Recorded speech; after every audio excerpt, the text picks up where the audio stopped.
Hi friends, అందరికీ నమస్కారం. Welcome to Yog Stack. అందరూ బాగున్నారు కదా? యూకేలో డిజిటల్ ఐడి అని ఒక కొత్త రూల్ రాబోతుంది. యాక్చువల్గా గవర్నమెంట్ అనౌన్స్ చేయబోతుంది. వాళ్ళు ఇంకా సందిగ్ధంలోనే ఉన్నారు. దాని మీద అపోజిషను వద్దంటుంది. జనరల్గా ప్రతి కంట్రీలో గవర్నమెంట్ ఏదైతే రూల్ తీసుకొద్దాం అనుకుంటుందో అపోజిషన్ అదే వద్దంటది. మళ్ళీ వీళ్ళు గవర్నమెంట్లోకి వచ్చినప్పుడు మళ్ళీ అదే రూల్ తీసుకొస్తారు. మళ్ళీ అపోజిషన్ అప్పుడు చెప్పిన రూలు ఇప్పుడు తప్పని చెప్తారు. సో ఇదంతా రాజకీయం, జియో పాలిటిక్స్, మనం అయితే ఏం చేయలేం. కానీ యాక్చువల్గా ఇదైతే కొంత డిజిటల్ ఐడి కనుక స్టార్ట్ అయితే మాత్రం చాలా మందికి ఇబ్బంది కలిగేటువంటి విషయమే. సో దీని గురించి ఈ వీడియోలో అన్ని డీటెయిల్స్ చెప్తా.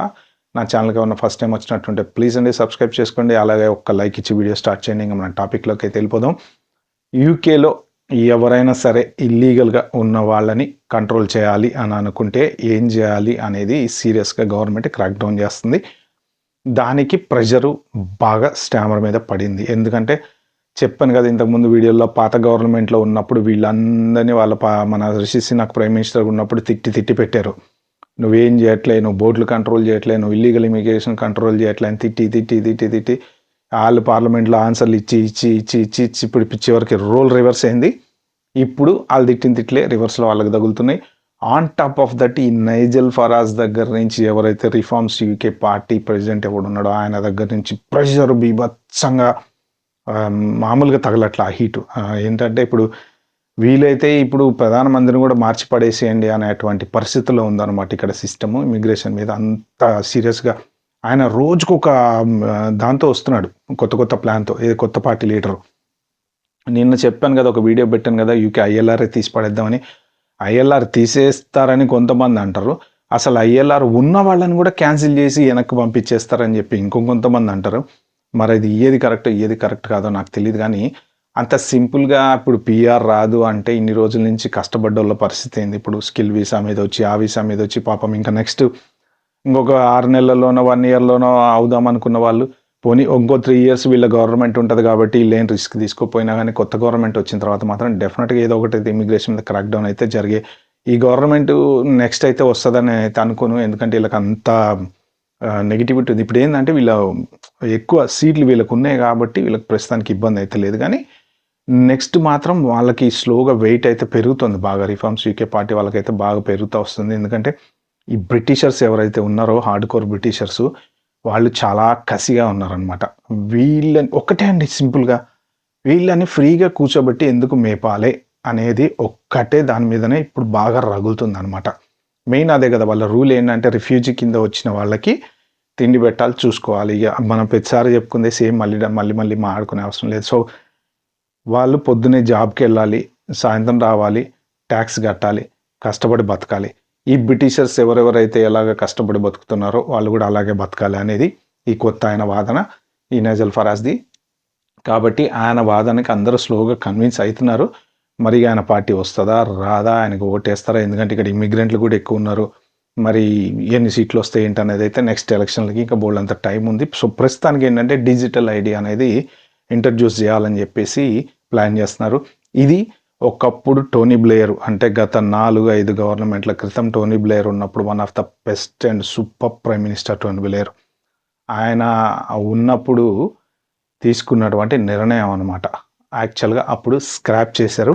ఇప్పుడు మళ్ళీ ఆ స్క్రాప్ని, పేపర్లని బయటకు తీసి దుమ్మంతా దులిపి ఫుఫను ఉది అలా ఏం రాసుకున్నారు అన్నీ చూసి ప్లాన్ చేయడానికి ట్రై చేస్తున్నారు. ఆయన అనౌన్స్ చేశాడు నిన్న, ఆలోచిస్తున్నామని. ఎంబటే ఇక ఆల్రెడీ ఆపోజిషన్ లిబ్డమ్ పార్టీ వాళ్ళు వీళ్ళునో ఇది కరెక్ట్ కాదు, అది కాదు, ఇది కాదు అని చెప్పేసి స్టార్ట్ చేశారు. ఏంటి దీనివల్ల నష్టము అంటే, first of all digital ID ఉంటేనే మీరు జాబ్ చేయొచ్చు, ఇల్లు రెంట్కి తీసుకోవచ్చు. సో ఇలాంటి కొన్ని ఇంపార్టెంట్, మెయిన్ ఇల్లు జాబ్ కదా, ఎవరికైనా ఇంపార్టెంట్ అవి రెండే కదా. సో ఇప్పుడు ఆ డిజిటల్ ఐడి కావాలి అంటే లీగల్గా ఏదో ఒకటి ఉండాలి. మీరు స్టూడెంటా, లేకపోతే పిఆర్ ఉందా, లేకపోతే మీకు వీసా ఉందా, స్కిల్డ్ వర్కర్ వీసా ఉందా, ఏంటి ఏదో ఒక రకంగా. లోకల్ వాళ్ళని వదిలేసేయండి, వాళ్ళకి ఆల్రెడీ వచ్చేస్తుంది, ఎందుకంటే వాళ్ళు పాస్పోర్ట్ హోల్డర్స్ కాబట్టి ప్రాబ్లం లేదు.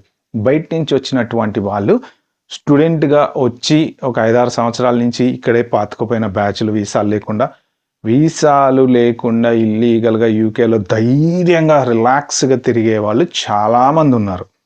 ఎందుకంటే ఎవడు సింపుల్గా పట్టుకొని నైట్ తీసుకుపోయి పంపించలేడు. ఒకవేళ పట్టుకున్నా కూడా ఇప్పుడు ఆ ఆక్స్ఫర్డ్ సర్కస్ అట్లా మెయిన్ రోడ్ల మీదకి పోతే రోడ్ల మీదే పడుకొని ఉంటారు చాలామంది. స్టేషన్ల దగ్గర పడుకుంటున్నారు. ఎక్కువైపోయారు జనాలు. ఏం చేయలేరు. వాళ్ళని తీసుకపోతే పోషించాలి కదా, మళ్ళీ తీసుకుపోయి ఎక్కడ పెట్టుకుంటారు వీళ్ళు, అందుకని వదిలేశారు పోనీ అని. బెగ్గర్స్ కూడా తయారైపోయారు కొత్తగా. మొన్న రీసెంట్గా చూసాను నేను, బర్మింగ్హామ్లో సిగ్నల్ లైట్ దగ్గర ఊదిగడ్డీలు అమ్ముతా కనిపించాడు ఒకతను. టెంపుల్కి వెళ్తుంటే ఆ రోజు ఏవి మన బాక్సులు పెట్టుకొని మన ఇండియాలో సిగ్నల్ లైట్స్ దగ్గర అమ్ముతారు చూసారా, బాక్సులలో పెట్టుకొని సిగ్నల్ పడంగానే. సో ఆ స్టేజ్కి వచ్చింది ప్రస్తుతానికి బ్రిటన్. ఇప్పుడు వీళ్ళకి ఎందుకంటే జాబులు ఎక్కడి నుంచి వస్తే ఇల్లీగల్ ఉన్నారు, జాబులు లేవు, జాబులు రావు. కొంతమంది క్లెయిమ్ చేసుకుంటారు అసైలం, కొంతమంది క్లెయిమ్ చేసుకోరు. అట్లా అడ్డదిడ్డంగా వచ్చిపోయినోడు. డొమెస్టిక్ వీసా అని ఒక వీసా ఉండేదండి ఒకప్పుడు ఏంటి, ఇప్పుడు కూడా ఉందనుకుంటా. ఎవరికైనా హెల్పర్ కావాలంటే ఇంట్లో పనికో, లేకపోతే ఇప్పుడు మనకు వంట అమ్మాయిని తెచ్చుకోవాలి ఇండియా నుంచో, లేకపోతే అలాగా డొమెస్టిక్ వీసా కింద ఒక ఎంప్లాయీస్ని తెచ్చుకోవచ్చు అనమాట. తెచ్చుకొని ఇంట్లో ఉంచుకొని వాళ్ళకి లీగల్గా జీతం ఇచ్చి ట్యాక్స్ కట్టి మెయింటైన్ చేసి అలా డొమెస్టిక్ వీసా మీద తెచ్చుకున్నారు. ఇంకా వీసా ఎక్స్టెండ్ కాక ఇల్లీగల్గా ఉండిపోయిన వాళ్ళు చాలామంది ఉన్నారు. విజిట్ వీసా మీద వచ్చి ఇల్లీగల్గా ఉండిపోయిన వాళ్ళు చాలామంది ఉన్నారు. గుజరాత్ నుంచి, తర్వాత ఈ పంజాబ్ నుంచి, ఇటు నుంచి రకరకాలుగా. మన సౌత్ సైడ్ నుంచి ఏమంటే ఎక్కువగా స్టూడెంట్స్ వచ్చి లీగల్గా ఉండిపోయారు. వాళ్ళు ఏంటంటే ఈ చెత్త యూనివర్సిటీలు అన్నింటిలో ఏదో ఒక రకంగా డబ్బులు కట్టేసి ఇక్కడికి వచ్చేసారు. వచ్చిన తర్వాత కథం, ఇంకా కాలేజ్ పోయేలేదు, ఏం లేదు, చలో వెళ్ళి ఏదో ఒక షాప్లో పని చేసుకుంటూ అట్లానే ఉన్నారు ఇంకా చాలామంది. సో వీలైతే మధ్యలో ఒక అసైలం అప్లికేషన్ వేయడం, అది నడుస్తూ ఉంటుంది, వీళ్ళు పని చేసుకుంటూ అంటారు, డబ్బులు ఇండియా పంపుతుంటారు. సో ఇప్పుడు ఇట్లాంటి వాళ్ళందరికీ కూడా ట్రబుల్ అనమాట. సో ఈ డిజిటల్ ఐడి వస్తే వీళ్ళకి ఇల్లు ఇంకా రెంట్కి ఎవరైనా ఇల్లు తీసుకోవాలంటే ఈ డిజిటల్ ఐడి కంపల్సరీ చూపించాలి.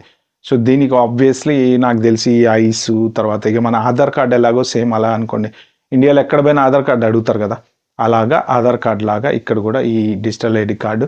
సో నాకు తెలిసి ఐస్, తర్వాత ఫింగర్ ఇవన్నీ స్కాన్ చేస్తారు అనుకుంటా. మోరాలెస్ డూప్లికేట్ చేసే ఛాన్స్ అయితే అంత ఈజీగా ఉండదు, లేదంటే ఫేక్ చేసి పడేసే వాళ్ళు చాలామంది ఉంటారు. కానీ ఇది వస్తే ఇబ్బంది. ఇల్లీగల్స్ ఎవరెవరైనా సరే మోరాలెస్ ఇంకా జాబులు, ఇల్లు దొరకడం కష్టమైపోతుంది. బట్ క్వశ్చన్ ఏంటంటే ఇక్కడ ఆ డిజిటల్ ఐడి కనుక స్టార్ట్ చేశారనుకోండి వీళ్ళు, అందరికి ఇవ్వడానికి అది ఎన్ని రోజులు పడుతుంది. ఒకవేళ నెక్స్ట్ ఎవరైనా సరే ఇప్పుడు అది లేకపోతే జాబ్ ఇవ్వము అంటే బోల్డ్ అంతమంది స్కిల్డ్ వర్కర్సు, ఆ వర్కర్సు, ఈ వర్కర్సు, వీళ్ళందరికీ ఒకవేళ వీసా అయిపోయి ఓవర్ స్టేల్ చేసే వీళ్ళందరి పరిస్థితి ఏంటి, మరి ఏం చేస్తారు? వీళ్ళందరినీ లారీలు ఎక్కించి ఇండియాకి పంపిస్తారా? ఇండియా కాకపోతే ఏ కంట్రీ ఉంటే ఆ కంట్రీ అండి, ఈస్టర్న్ యూరోపియన్సో, పాకిస్తానీసో, లేకపోతే ఆఫ్ఘనిస్తానీసో, ఇలా రకరకాల మంది ఉన్నారు కదా, మరి ఏ కంట్రీ వాళ్ళు నా కంట్రీకి పంపిస్తారా? లేకపోతే వీళ్ళే తీసుకుపోయి ఎక్కడన్నా ఉంచి మళ్ళీ వీళ్ళని పోషిస్తారా? ఏం జరుగుతుంది అనేది తెలియదు. కానీ బట్ ఈ డిజిటల్ ఐడి అనేది వస్తే మాత్రం కొంచెం బిగ్గెస్ట్ షాకే. ఎస్పెషల్లీ మన ఇండియన్స్ కూడా బిగ్గెస్ట్ షాకే. ఎందుకంటే ఇండియన్స్ కూడా చాలామంది ఇల్లీగల్ వాళ్ళు ఇక్కడ ఎప్పటి నుంచో వచ్చి ఏదో ఒక రూట్ ద్వారా, అటు ద్వారా, ఇటు ద్వారా వచ్చి ఉన్నోళ్ళు అయితే చాలామంది ఉన్నారు. మెయిన్ ఏజెంట్లు అండి. ఏజెంట్లు చాలామందిని తీసుకొచ్చి పడేశారు ఇక్కడ. ఏదో ఒక రూట్ రావటానికి రూట్ క్రియేట్ చేసి తీసుకొచ్చారు. వాళ్ళు అక్కడ 40-50 లక్షలు తీసుకున్నారు, వాళ్ళు బాగానే ఉన్నారు. కానీ ఇక్కడ వీళ్ళు మాత్రం తిప్పలు పడుతున్నారు. ఇన్ని రోజులు నడిచింది, ఇప్పుడు కొంచెం ఇబ్బంది ఉంది. సో అదనమాట డిజిటల్ ఐడి. ఒకవేళ ఈ డిజిటల్ ఐడి వస్తే మాత్రం ఇబ్బందులు అయితే డెఫినెట్గా ఉండే ఛాన్స్ అయితే ఉంది. ఓకే ఫ్రెండ్స్, ఈ వీడియో కానీ మీకు నచ్చినట్టు ప్లీజ్ అండి like, share, subscribe my channel. Thank you, bye and wait for the next video.